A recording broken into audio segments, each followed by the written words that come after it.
Hello students, this is video number 15 of current electricity. और इसके अंदर सर्किट एनालिसिस की सेकंड सबसे इम्पॉर्टेंट टेक्निक जिसको कहते हैं नोडल एनालिसिस वो हम करने वाले हैं। मैश और नोडल पे जिसको कमांड होती है उसको सर्किट एनालिसिस में कभी प्रॉब्लम नहीं आएगी। ठीक है, तो ये चीज़ें बहुत इंपॉर्टेंट हैं। आगे जाके जब आप कभी इसके बाद 12th के बाद की स्टडीज़ में भी आपके ये सब काम आने वाला है। एक एक चीज़ ये बहुत डिटेल में पढ़ाई जाती है आगे भी। मैंने भी काफ़ी कुछ इसमें कवर करके रखा है वीडियोज़ में। ठीक है, आप इसको बड़े अच्छे से सुनोगे क्या चल रहा है इसके अंदर। नोडल एनालिसिस, पहली चीज़ ये बताओ कि this is application of KCL। Application of KCL। KCL हो गया करंट, किरचॉफ्स करंट लॉ। पहले हमने वोल्टेज लॉ पढ़ा था किरचॉफ का, अब ये करंट लॉ है। This is considered to be first law, that is considered to be second law. ठीक है, ये सेकंड लॉ माना जाता है। This is first law and that is second law. ठीक है, उससे फर्स्ट लॉ सेकंड लॉ से हमें कोई फ़र्क नहीं पड़ता, बट मैं आपको जनरल इन्फॉर्मेशन दे दी मैंने कि ये इस तरह से बोला जाता है। अब KCL कैसे लगाया जाता है, व्हाट इज़ KCL एक्चुअली। ठीक है, हम बात करते हैं KCL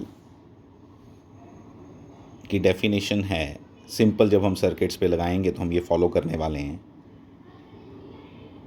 some of incoming currents, sum of incoming currents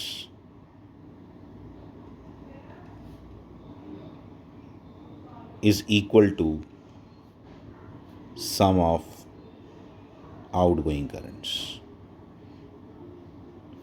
sum of outgoing currents at कहाँ पे at a node, at any node लिख दो, एट एनी नोड, ख़त्म। बस इनफ है ये। इससे हम सारा नोड लगाते हैं। मैं आपको सिखाऊंगा कैसे लगाते हैं।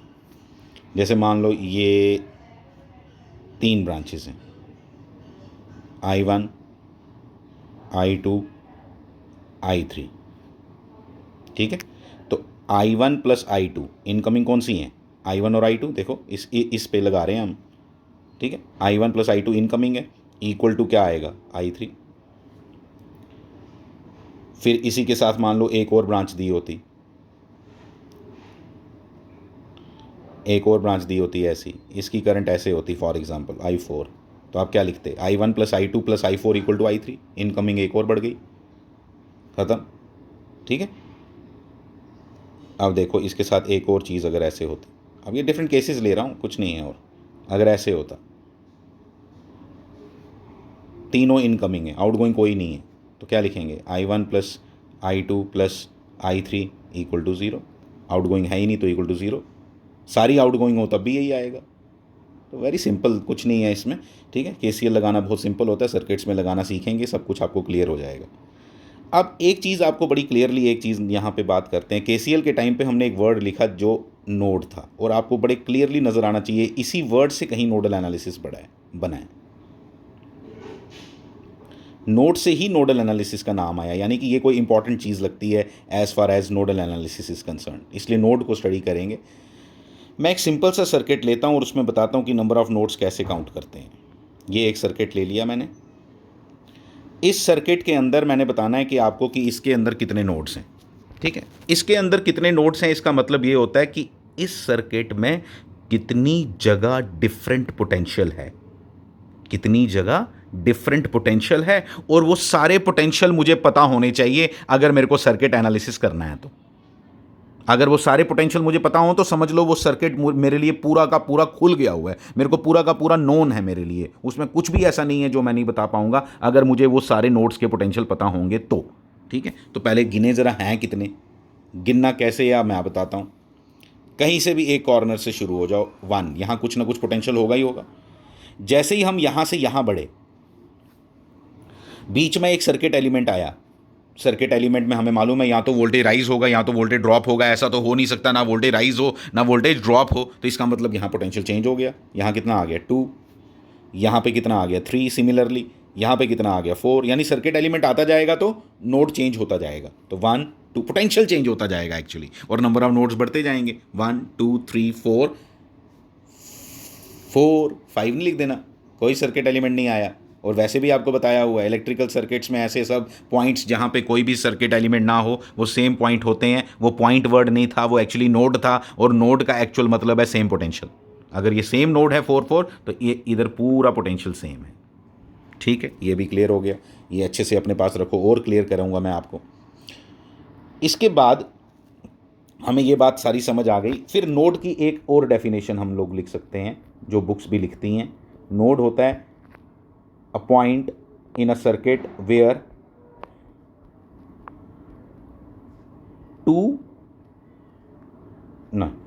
where minimum two branches meet, where minimum two branches meet। Fine, आ गया समझ। फिर लेकिन नोड के बाद ना, जब हम सर्किट्स में बात करते हैं, ऐसे स्पेशल नोड्स, कुछ ऐसे नोड्स हैं जिनको हम जंक्शंस बोलते हैं। उन्हीं नोड्स, मतलब every junction is a node, लेकिन इसकी कुछ खास प्रॉपर्टी है। क्या? कुछ नहीं, सेम डेफिनेशन, जहां आपने लिख देना है मिनिमम 3 ब्रांचेज मीट। बस इतनी बात अभी फॉर द टाइम बिंग आप याद रखोगे। फाइन, इतनी बात याद रख लेना। एक और सर्किट है जहां पे नोड्स और जंक्शंस की बात हम करते हैं। ये देखो, ये क्वेश्चन है जो मैं करने वाला हूं, लेकिन ये नेक्स्ट वीडियो में ही सॉल्व होगा। वीडियो लंबी हो जाती है, प्रॉब्लम ये है। अब इसमें मैंने नंबर ऑफ नोड्स गिनने हैं। आओ गिने जरा। 1 2 दिख रहा है आपको बिल्कुल क्लियरली, 3 4 5 6 6 6 6। सब जगह जाओ, सब पूरे सर्किट में घूमना है। अभी ये ब्रांचेस रह गई हैं बीच वाली, कहाँ गए नहीं तुम, जाओ।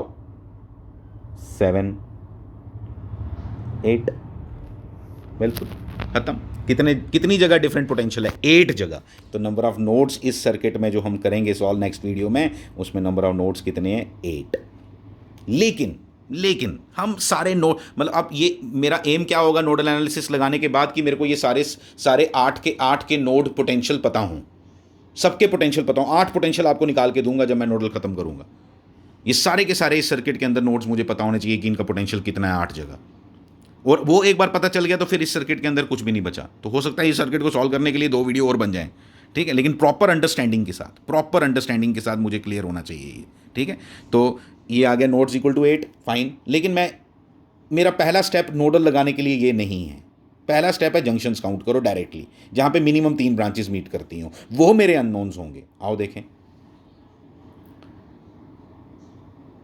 V1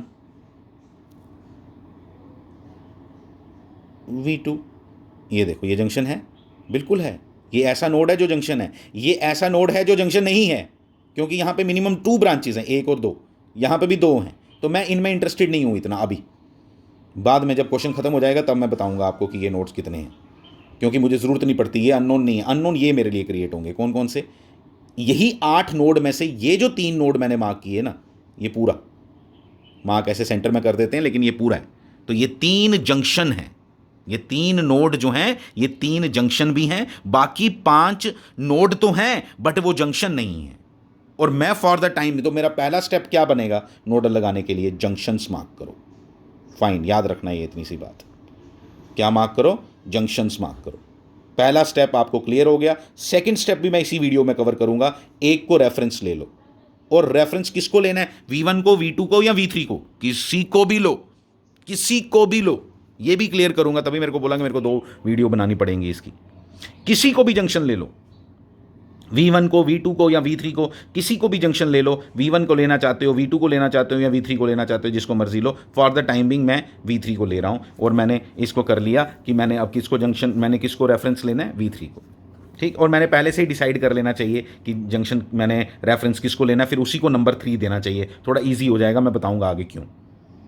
मतलब जैसे अगर आपने मान लो आपने डिसाइड कर लिया कि नहीं भाई मैं इसको रेफरेंस लूँगा, तो फिर इसको V1 लिखना, फिर इसको V2 लिखना, इसको V3 लिख देना। इजी हो जाएगा आपके लिए, और कुछ नहीं, कोई फ़र्क नहीं पड़ता उससे, ठीक है। अब ये आ गया, तो दो स्टेप्स पता चल गए। एक आ गया जंक्शंस, और एक आ गया कि उन्हीं जंक्शंस में से एक को क्या लेना है? रेफरेंस। ये शॉर्टकट में मैं लिख रहा हूँ, कोई लिखने की ज़रूरत नहीं होती ये सब चीज़ें, लेकिन मतलब एग्ज़ाम में लिखने की कोई ज़रूरत पड़ेगी नहीं, आना ही नहीं है बोर्ड में, ये तो आएगा एग्ज़ाम्स में, ढंग के एग्ज़ाम्स में। तो ये आएगा, ये आ गया जंक्शन, ये आ गया रेफरेंस, और फिर इसके आगे की कहानी वो अब अगले वीडियोस में क्लियर करूंगा। इसके आगे कैसे सॉल्व करते हैं, KCL कैसे अप्लाई करते हैं, करंट्स कैसे लेते हैं, उसके लिए वेट करना पड़ेगा नेक्स्ट वीडियो के लिए, क्योंकि ये वीडियो ऑलरेडी लंबी हो जाती हैं। Thank you very much.